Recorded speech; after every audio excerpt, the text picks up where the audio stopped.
So I'm on the main box here. Quick recap because I was able to read some of these cards. Now that I've got through the SRs and the URs, I got a pretty good, I guess, understanding of the box, and I guess I kind of know what I think is going to be good or not for the box so far, or at least for the archetypes. I have not looked at the rares or normals yet, but so far so good, in my personal opinion. By the way, I'm looking at this stuff on Game A's website just because the format works well with the left side of the screen of my stream. That's neither here nor there. Let's just jump into it. All right. So Scrap Twin Dragon is like I guess the boss monster synchro for the Scrap monsters. So we're finally getting a UR for this. This card kind of works as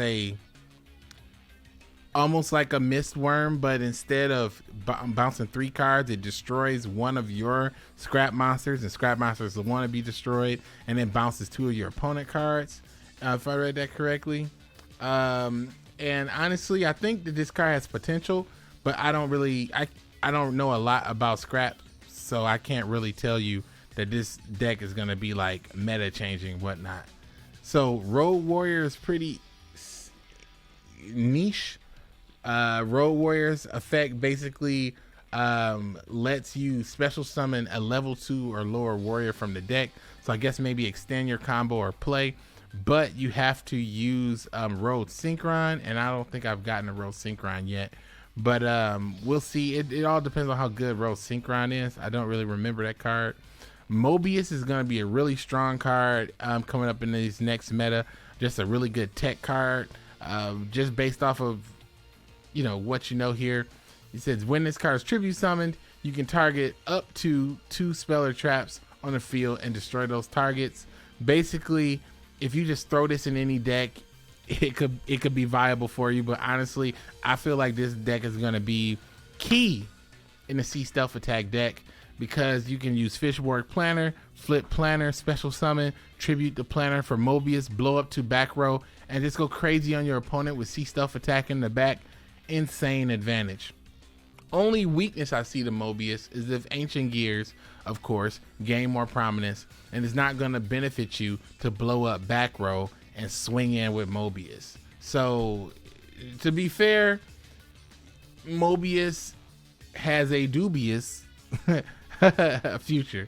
It could be pretty bad, could be pretty good. We'll have to see, my boy. So let's take a look at Quick Draw Synchron. It's basically a tuner tricky, but you can only use it for Synchron monsters. It's absolutely nasty, disgusting.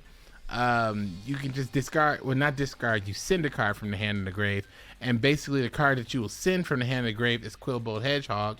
Quillbolt Hedgehog is a level 2, so you can send Quillbolt, special summon this, bring back Quillbolt. That's an easy synchro combo right there for level 7.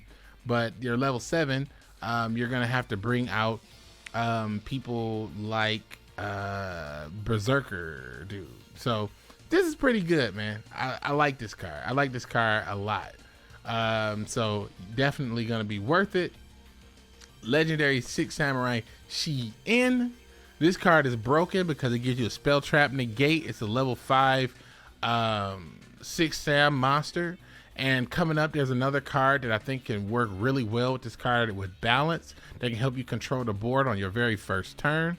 And if you get the board lock with this card, then the second turn you can win the game.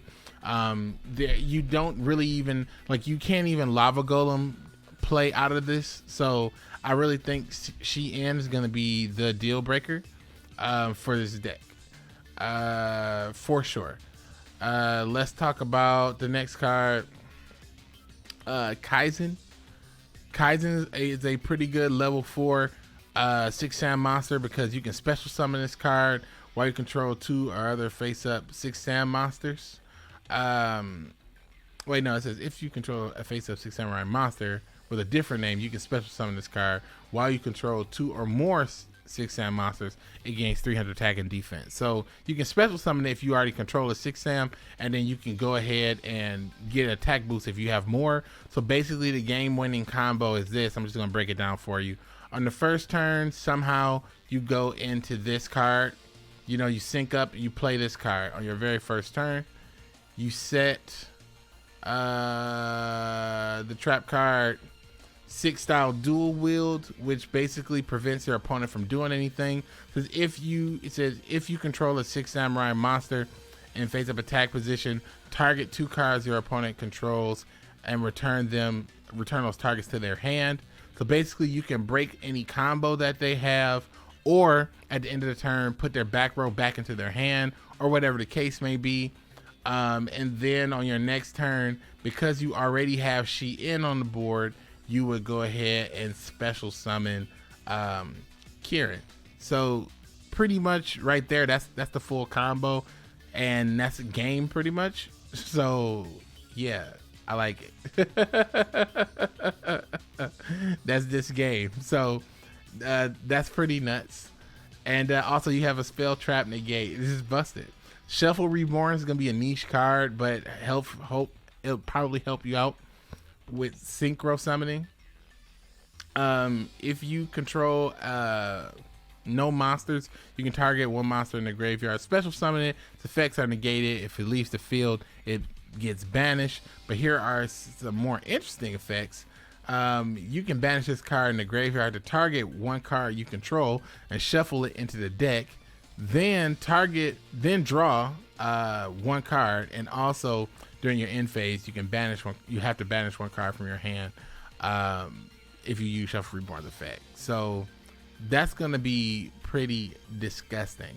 But it's only gonna be for niche decks. You have to have a deck that's gonna be able to banish, take advantage of being banished. I'm destroying the names. I'm destroying Shein's name. Is it not Shein? Oh well. Sorry. You should have put it in American. I'm just messing around.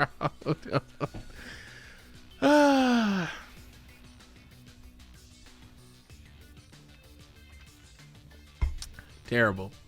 Anyway, Herald of the Abyss.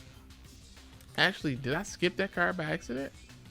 Oh, I think I skipped Herald of the Abyss when I went through originally. Herald of the Abyss says pay 1,500 life points, declare 1 monster type attribute. Your opponent must send 1 card from 1 face-up monster that was declared with the type and attribute to the graveyard. If possible, for the rest of the turn, your opponent cannot activate effects of monsters with the sent card monster's name. You can only use the effect of Herald of the Abyss once per turn. And this is a normal spell. If it was a quick play spell, that would be pretty spicy. But it's a quick play spell, so oof. Let's see. Then we got Scrap Factory, which is gonna be probably bread and butter for the scrap monsters, because it says all scrap monsters get 200 attack and defense, which isn't what you really want this card for. But what you want the card for is the effect that comes up after this. When a face-up scrap monster on the field is destroyed by a card effect and sent to the graveyard, except during the damage step, you can special summon 1 scrap monster from your deck. You can only use the effect of Scrap Factory once per turn. So you can bring any scrap monster and its effects aren't negated or anything like that. So that's just pretty awesome. And let's see. Nitro Warrior is the level 7. So like I was telling you before, Quill, Hedgehog, for example, and Quick Draw Synchron can help you go into Nitro Warrior, I believe. Is he one of those that need that 1 tuner?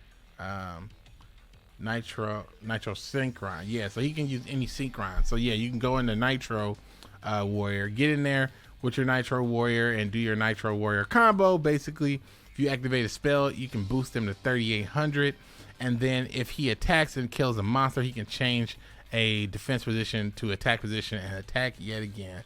So it's an interesting card indeed. Let's keep going. Party Nights, more synchro, what I would call support.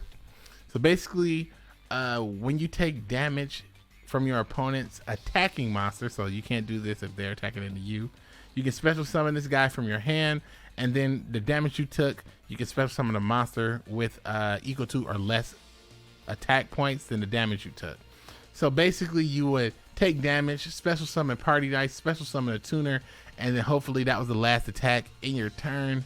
I mean, you'd have to go ahead, your opponent passes turn, and then you go ahead and get your synchro up with Party Knights and some tuner, hopefully going into a level 8 or probably maybe even a level 9. It's all right.